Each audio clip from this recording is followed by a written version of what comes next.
What's up guys? So for today's video, mag-unbox tayo ng Labubu.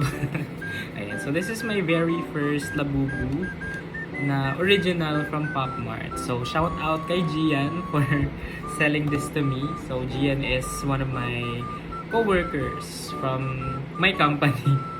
So, data privacy po. So, hindi po pwedeng sabihin. But if you're looking to buy from Gian, you can message me and let him know your interest. So, going back sa Labubu natin. Ayan. So, just a quick backstory. Medyo na-obsess lang ako ng onte with Labubu because last December, may mga nagbebenta dyan sa may Robinsons Novaliches ng mga fake Labubus, which is this one. Ayan. So this is my very first Labubu. Pero hindi siya original Labubu. So ayan. So ito yung fake. So mamaya let's check the difference between the fake and the original Labubu. So bakit ba ako na-obsessed? Kasi ang cute niya and you can dress them up. Ayan no, like this one. This little one has glasses, camera, and black shoes. Ayan.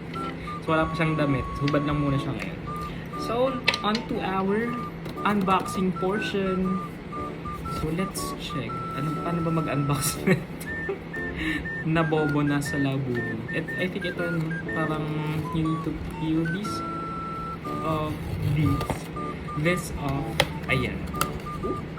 Okay.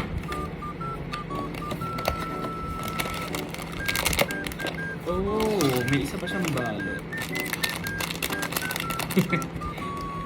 Ay, meron pa siyang laman sa loob guys. Ano ba to? Oh, meron siyang pink na Labubu na parang sticker ba to? Hindi, karton lang siya. And this one, I think ito yung pang absorb ng mga moisture and bacteria. Just kidding, hindi ko alam. Basta yun na yun. So, on to our Labubu review. Kung ano bang Labubu yung nakuha natin, guys. Oh my god. Sana ito yung... Parang nakita ko na kagad yung color niya. Yung tenga. Oh! It's the pink one, guys. Hala. So, yung ito pala. Kaya pala pink itong nandito. Kasi pink din sila Labubu. Hala, ang cute niya, guys. Tsaka iba yung texture ng niya.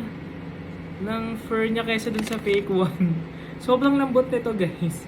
Tsaka yung face niya, makikita nyo guys yung difference. I mean, napaka-pulido